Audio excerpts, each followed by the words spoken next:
뉴스 시작합니다. 저는 동정민입니다. 법원이 대통령의 구속이 부당하다며 대통령 측이 낸 구속 취소를 받아들였습니다. 대통령이 체포된 뒤 51일 만인데요. 검찰이 항고를 포기할 경우 대통령은 즉시 석방돼 관저로 돌아옵니다. 자, 이 구속 취소 결정이 탄핵 선고에도 영향을 미칠지 따져봐야 할 대목이 많습니다. 오늘 특집으로 준비했습니다. 첫 소식 송정현 기자입니다.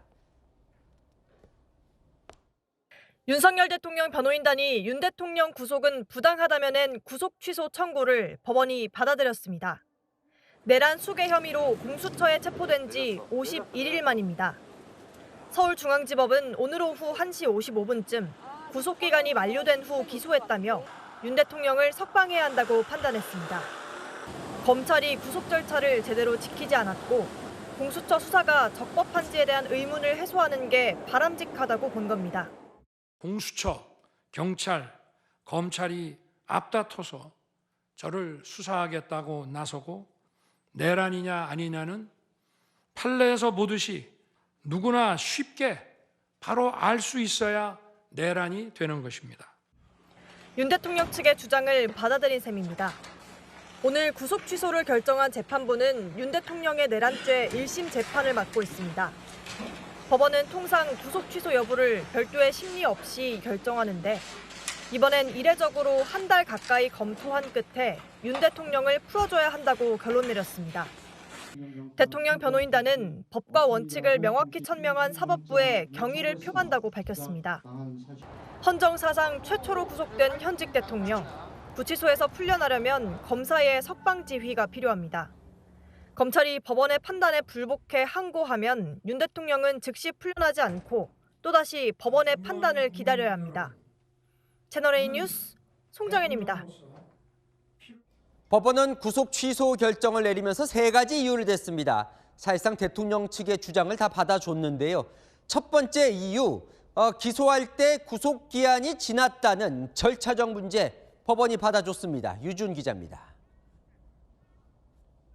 서울중앙지법은 윤석열 대통령 구속기간이 이미 지난 상태에서 검찰의 기소가 이루어졌다고 판단했습니다.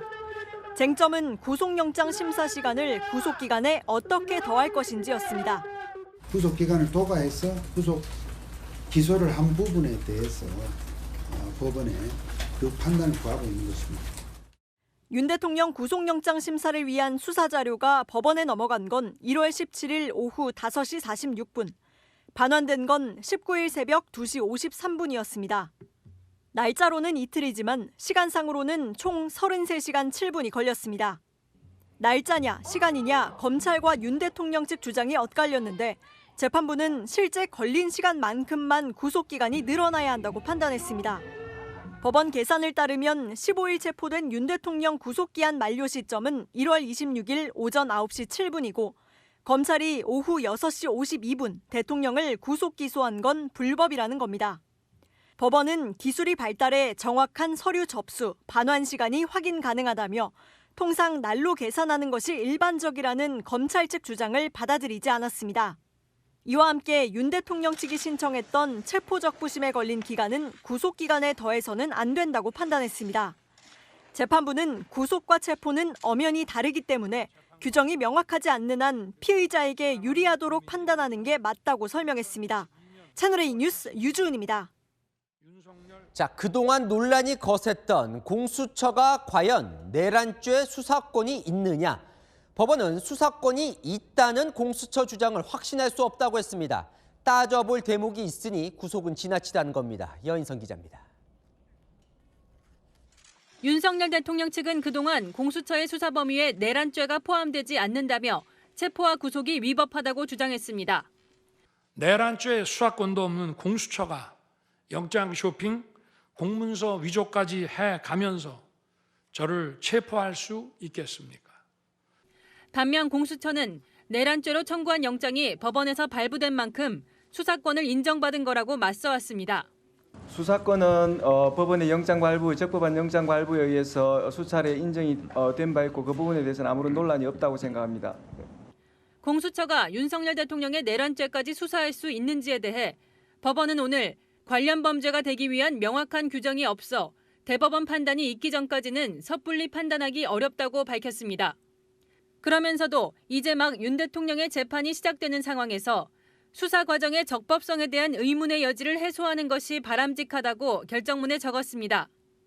공수처와 검찰에 내란죄 수사권이 있는지를 두고 논란이 계속되고 있는 가운데 법원의 판단이 나온 겁니다. 윤석열 대통령 측은 불법 수사라는 주장이 받아들여졌다고 주장했습니다.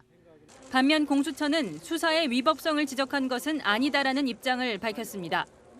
채널A 뉴스 여인선입니다. 법원이 구속을 취소시킨 세 번째 이유, 계속 구속 상태로 놔두면 나중에 재심 사유가 된다는 겁니다. 그러면서 재판부는 박정희 전 대통령을 시해한 김재규 사례를 들었습니다. 이 무슨 내용인지 박선영 기자가 이어갑니다. 오늘 법원은 윤 대통령 구속 취소 이유 중 하나로 절차의 명확성을 기하고 수사 과정의 적법성에 관한 의문 여지를 해소하는 것이 바람직하다고 했습니다. 현 상태로 재판을 계속 진행하면 상급심에서 파기 사유가 될 수 있고 나중에는 재심을 해야 할 이유가 될 수 있다고 지적했습니다. 재판부가 재심 청구 우려를 들며 김재규 사건을 예로 들었습니다.